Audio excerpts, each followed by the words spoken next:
నమస్కారం అండి. రైతులకు తీపి కబురు సంతకం చేసిన పీఎం మోదీ 35 వయసులకు అనగా అతి తక్కువ వడ్డీకే ఎన్ని లక్షలు ఇస్తున్నారో తెలుసా? అర్హతలు, కావాల్సిన పత్రాలు, దరఖాస్తులు చేసుకోండి. లేటెస్ట్ అప్డేట్ అయితే రావడం జరిగిందండి. వివరాలు అనేది వీడియోలో స్కిప్ చేయకుండా ద్వారా చూడండి. కంప్లీట్ ఇన్ఫర్మేషన్ అర్థమవుతుందండి. మరోసారి ఛానల్ వస్తే తప్పకుండా సబ్స్క్రైబ్ చేసుకోండి. ఇటువంటి లేటెస్ట్ అప్డేట్ ముందుగానే మీకు నోటిఫికేషన్ రూపంలో ఫోన్కు అందుతుంది. వీడియో నచ్చినట్లయితే లైక్ చేయండి. టాపిక్లోకి వెళ్ళిపోదామండి. మనం బడ్జెట్లో రైతులకు ఆర్థిక మంత్రి నిర్మలా సీతారామన్ భారీగా కానుక అందించారు. బడ్జెట్లో కిసాన్ క్రెడిట్ కార్డ్ కింద ఇచ్చే రుణాల లిమిట్ అనేది 3 లక్షల నుంచి 5 లక్షలకు ఒకేసారి పెంచారు. ప్రభుత్వం తీసుకున్న ఈ నిర్ణయంతో దేశంలోని కోట్లాది మంది రైతులకు లబ్ధి పొందే అవకాశం ఉంది. ఇక పార్లమెంటు శుక్రవారం సమర్పించిన ఆర్థిక సర్వేలో 2024-25లో మార్చ్ అనగా 2024 వరకు దేశంలో కిసాన్ క్రెడిట్ కార్డు సంఖ్య 7.75 కోట్లుండగా కేసీసీ కింద రైతులకు 9.81 లక్షల కోట్లు అయితే అందించనున్నారు. అంటే క్రెడిట్ కార్డుల రూపంలో రైతులకు అయితే అందిస్తున్నారనమాట. కిసాన్ క్రెడిట్ కార్డు స్కీమ్ అనేది 1989లో ప్రారంభించారు. ఈ స్కీమ్ అనేది నాబార్డ్ సిఫారసుల మేరకు అమలు చేశారు. దీనికి ఎరువులు, పురుగు మందులు, ఇతర వ్యవసాయ పరికరాలు సకాలంలో కొనుగోలు చేయడానికి ఈ పథకాన్ని వీలు కల్పించారు. కిసాన్ క్రెడిట్ కార్డు రైతులకు ఆర్థికంగా సాయం అందించేందుకు వ్యవసాయం సంబంధించిన ఖర్చులను సులభంగా తీర్చుంది. కిసాన్ క్రెడిట్ కార్డు ప్రస్తుతం 3 లక్షల రుణాలని అందిస్తుంది. ఇప్పుడు బడ్జెట్లో 5 లక్షల వరకు ఆ లిమిట్ అనేది ఒకేసారి పెంచారు. కేసీసీ వడ్డీ రేటు ఏడాదికి 7% మాత్రం పెంచారనమాట. ఇక ఏదైతే రైతులను ఆదుకునేందుకు ప్రభుత్వం వడ్డీపై రాయితీని కూడా అందిస్తుంది. రైతులు సకాలంలో రుణం కనుక తిరిగి చెల్లిస్తే వారికి 3% మాత్రమే వడ్డీ రాయితీ అనేది లభిస్తుందన్నమాట. దీని కారణంగా కిసాన్ క్రెడిట్ కార్డు వల్ల వడ్డీ రేటు 4% ఉంటుంది. అంటే మన రూపాయితో పోల్చితే దాదాపు 35 పైసలు పడుతుందన్నమాట.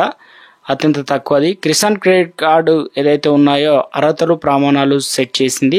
భారతీయ పౌరుడిగా ఉండాలి. అర్హతలు మీ వయసు అనేది 18 నుంచి 75 ఏళ్ళ వయసు ఉంటే సరిపోతుంది. ఏ రకంగా పొందాలంటే కిసాన్ కార్డు పొందాలంటే చాలా సులభం. ఇక ప్రభుత్వ, ప్రైవేట్ బ్యాంకులు, గ్రామీణ బ్యాంకులు, సహకార సంఘాల నుంచి ఏదైతే కిసాన్ కార్డు పొందవచ్చు అన్నమాట. ఈ కిసాన్ కార్డు ఆఫ్లైన్ లేదా ఆన్లైన్లో రెండిట్లో దరఖాస్తు చేసుకోవచ్చు.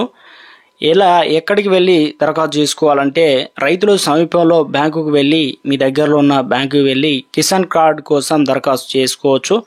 దరఖాస్తుకు కావలసిన పత్రాలు ఆధార్ కార్డు, పాన్ కార్డు, భూమి పత్రాలు, పాస్పోర్ట్ సైజ్ ఫోటో వంటివి అవసరం డాక్యుమెంట్ అయితే ఇవ్వాలి. రైతులు పీఎం కిసాన్ యోజన వెబ్సైట్కైనా సంబంధిత బ్యాంక్ వెబ్సైట్ ద్వారా కూడా ఆన్లైన్లో బ్యాంకు వెళ్లకుండా దరఖాస్తు చేసుకోవచ్చు. ఇక దేశంలో అతిపెద్ద బ్యాంకింగ్ రంగం స్టేట్ బ్యాంక్ ఆఫ్ ఇండియా నుంచి కిసాన్ కార్డు పొందడానికి ఆన్లైన్లో ఎలా ఫామ్ నింపాలన్నది ఇప్పుడు తెలుసుకుందామండి. ముందుగా అధికార వెబ్సైట్ అనేది ఓపెన్ చేయాలి. ఇందులో sbi.coin.web పర్సనల్ ఏదైతే బ్యాంకింగ్ హోమ్స్ అని వెళ్ళి అగ్రికల్చర్ అండ్ రూరల్ ట్యాబ్కి వెళ్ళాలి. ఇక్కడ క్రాప్ లోన్కు ఉంటుందన్నమాట. దానిపైన కిసాన్ క్రెడిట్ కార్డ్ ఆప్షన్ను మనం సెలెక్ట్ చేసుకోవాలి. మీ దరఖాస్తు ఫామ్ను అక్కడ డౌన్లోడ్ చేసుకున్న వివరాలను ఎంటర్ చేయాలి. ఇక ఈ ఏదైతే మీరు అప్లికేషన్ చేసుకున్న వెంటనే బ్యాంకులు 3 నుంచి 4 రోజుల్లో మిమ్మల్ని ఫోన్ ద్వారా కానీ ఇతరత్ర మార్గాల ద్వారా సంప్రదిస్తారు. ఆ తర్వాత మీకు కార్డు సంబంధించి ప్రక్రియ స్టార్ట్ అవుతుంది. ఇక ఏదైతే కిసాన్ కార్డుపై 2 సార్లు వడ్డీ అనేది చెల్లించాలి. ఏడాదికి ఒకసారి లోన్ మొత్తాన్ని వడ్డీతో సహా డిపాజిట్ చేయాలి. రైతులు అసలు డిపాజిట్ చేసి మొత్తాన్ని మరుసటి రోజు విత్డ్రా కూడా చేసుకోవచ్చు. బెనిఫిట్ ఇచ్చారు. అయితే ఏడాదికి 2 సార్లు వడ్డీ చెల్లించాలి. మొత్తంలోనూ ఒకసారి జమ చేసి తర్వాత మాత్రమే వడ్డీ రాయితీని పొందేందుకు అర్హులు అవుతారు. అలా చేయని పక్షంలో 7% వడ్డీ చెల్లించాల్సి ఉంటుంది.